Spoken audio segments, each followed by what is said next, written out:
សួស្តីពុកម៉ែបងប្អូនអំពូមីងទាំងអស់គ្នាចាវិលមកជួបគ្នាសារជាថ្មីម្ដងទៀតហើយ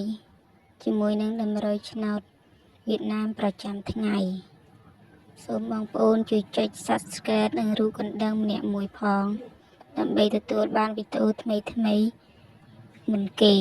ចាមុននឹងឈានទៅដល់ដំណើរឆ្នោតថ្ងៃនេះជាងាកទៅមើលដំណើរឆ្នោតកាលពីម្សិលមិញថ្ងៃទី20ខែ10ដំណើរឆ្នោតរបស់យើងម៉ោង 1:30 នាទីយើងអាចបានចូលទេ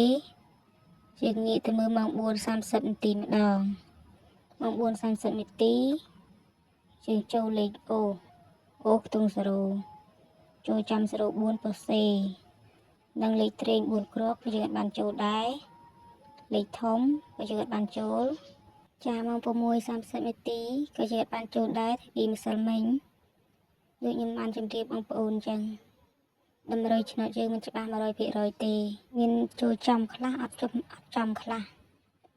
មិនច្បាស់ដូចលទ្ធផលទេយើងងាកមកមើលដំណើរឆ្នោតយើងថ្ងៃនេះម្ដងថ្ងៃទី21ខែ10ឆ្នាំ2025ដំណើរឆ្នោតយើងថ្ងៃនេះមាន3ម៉ោងមានម៉ោង 1:30 នាទីម៉ោង 4:30 នាទីនិងម៉ោង 6:30 នាទីមាន4ប៉ុស្តិ៍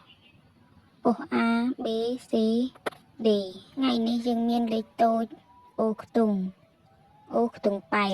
8និងលេខត្រេង4គ្រាប់គ្រាប់ទី1យើងមានលេខ28គ្រាប់ទី2យើងមានលេខ12គ្រាប់ទី3យើងមានលេខ94និងគ្រាប់ទី4យើងមានលេខ08លេខធំថ្ងៃនេះយើងមាន812គុណបញ្ជាក់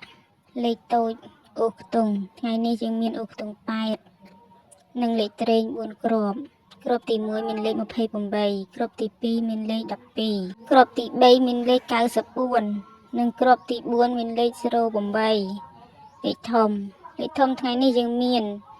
812គុណដំណើរឆ្នោតប្រចាំថ្ងៃទី21ខែ10ឆ្នាំ2025របស់យើងមានតែប៉ុណ្ណឹងសូមបងប្អូនយកទៅផ្សងសំណាងឬក៏មើលលេងកំសាន្តបានសូមឲ្យហេងគ្រប់គ្នាណាបើបងប្អូនយកទៅផ្សងសំណាងចូលចំឬមិនចំយ៉ាងណាបងប្អូនអាចខមមិនប្រាប់ម្នាក់មួយបាន